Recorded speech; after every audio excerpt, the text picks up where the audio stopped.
কৃষ্ণকমল তাঁতী জিন্দাবাদ ধ্বনিৰে উত্তাল ৰঙাপৰা সমষ্টিৰ মানসিৰি।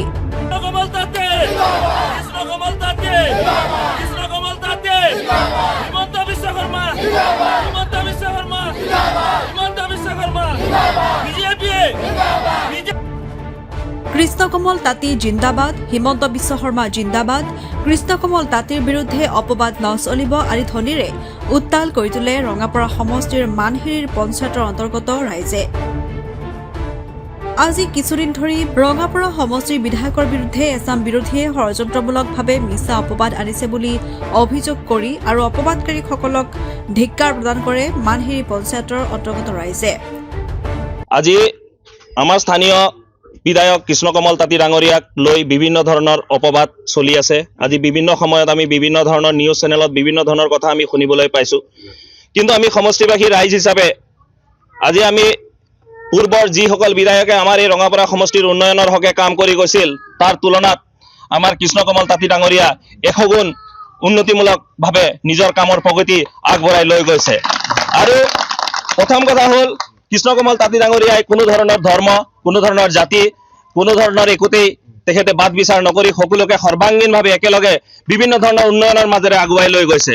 আৰু প্ৰথম চোৱাত আমি দেখিছিলোঁ এজন বিধায়ক মহোদয়ক আমি যদি বিভিন্ন ধৰণৰ দুৰাৰোগ্য ৰোগেই হওক, বিভিন্ন ধৰণৰ অসুবিধাৰ সন্মুখীন হোৱা যিসকল ব্যক্তি আছে, যিসকল জনসাধাৰণ আছে, তেওঁলোকে বিধায়কক লগ ধৰিবলৈ হ'লে সুদূৰ ঢেকীয়াজুলি নহ'লে সুদূৰ গুৱাহাটী নহ'লে বাহিৰৰ ক'ৰবাত গৈ লগ ধৰিবলগীয়া হৈছিলে। কিন্তু আজি সমষ্টিবাসী ৰাইজ যেতিয়া ৰাতি 2টা বজাতো কিবা এটা অসুবিধাত পৰিছিলে, আজি বিগত 5টা বছৰত কৃষ্ণকমল তাঁতী ডাঙৰীয়াই তেওঁৰ সুখ দুখৰ শলাগ ল'বলৈ ৰাতি 2টা বজাত হ'লেও তেওঁ গৈ পেলাই উপস্থিত হৈছিলে। আৰু আজি এই মুহূৰ্তত আজি আমাৰ উন্নয়নৰ যি প্ৰতিচ্ছবি কৃষ্ণদাৰ আমাৰ গাঁও ভূঞে বিভিন্ন ধৰণৰ মঠ মন্দিৰ নানা ধৰণৰ যিবিলাক ৰাস্তা আছে সেইবিলাকত ঘূৰিলে যি ফলকে উজ্বলাই তুলিছে সেই ফলকে গম পোৱা যায় কৃষ্ণদাই নিজৰ কৰ্মদক্ষতাৰে নিজৰ সমষ্টিক কিমান আগুৱাই লৈ গৈছে। আৰু বিভিন্ন ধৰণৰ যি অপবাদ চলিছে এয়া তেখেতক বিৰোধ কৰি অহা বিভিন্ন ধৰণৰ দুষ্কৃতিকাৰীসকলৰ অপবাদ। বিধায়ক শ্ৰীযুত কৃষ্ণকমল তাঁতীদেৱৰ বিষয়ে যি অপবাদ ওলাই আছে, আমি ভাবোঁ এই অপবাদটো একেবাৰে মিছা। কাৰণ তেওঁ আজি 5 বছৰ ধৰি আমাৰ ৰাইজৰ বিষয়ে তেওঁ যি উন্নয়নমূলক কামবোৰ কৰি আহিছে এইটো শলাগ ল'বলগীয়া। কাৰণ আজিৰ পৰা 5 বছৰ আগতে যি অৱস্থা আছিলে আমাৰ গাঁৱৰ যিটো জৰ্জৰ এটা মানে অৱস্থা আছিলে, এই অৱস্থাটো আজি তেওঁ অহাৰ 5 বছৰ পাছত আজি একেবাৰে উন্নয়ন আৰু একেবাৰে ডেভেলপ হৈছে। আৰু যি আমি ভাবোঁ যে তেওঁ যিমানখিনি কাৰ্য আমাৰ ৰাইজৰ বিষয়ে কৰি গৈছে, যিমানবোৰ কাম কৰি গৈছে তেওঁ নিস্বাৰ্থভাৱে কৰি গৈছে। আৰু আমি যি শুনি আছোঁ আজি তেওঁৰ বিষয়ে যি অপবাদ, এইটো একেবাৰে মিছা। কাৰণ এইবিলাক কিছুমান ষড়যন্ত্ৰ হ'ব পাৰে যে বিৰোধী দলৰ বা তেনেকুৱা ধৰণৰ ষড়যন্ত্ৰ হ'ব পাৰে যাতে এই টিকেট যিটো বিশেষভাৱে ক'বলৈ গ'লে টিকেটৰ বিষয়ে যাতে এই টিকেটৰ যিটো হেৰি লৈ বিশেষ ষড়যন্ত্ৰ হ'ব পাৰে। যে আমি ভাবোঁ আমাৰ গোটেই ৰাইজে যে যিটো তেওঁৰ অৱদান আজি আমাৰ 5 বছৰৰ ভিতৰত যি অৱদান দিছে এই অৱদানটো আমি আজি কেতিয়াও পাহৰিব নোৱাৰোঁ। বালিপৰাৰ পৰা দিলীপ চৰকাৰৰ report, north east view.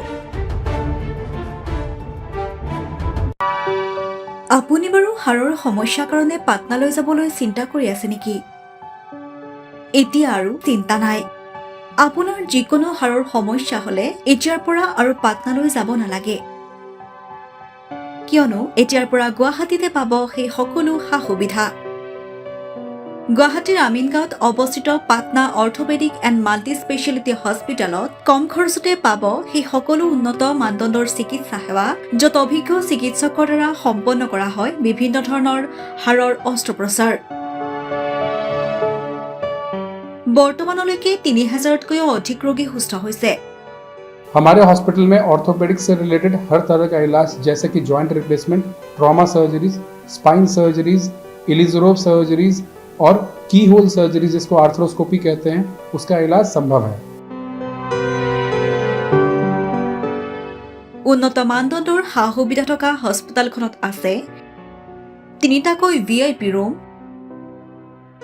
11টা cabin, general ৱাৰ্ডত আছে 12খনকৈ বিচনা তথা 7খনকৈ বিচনাযুক্ত ICU। তাৰোপৰি এই হস্পিটেলখনৰ ভিতৰতে আছে ফাৰ্মাচীৰো সা-সুবিধা।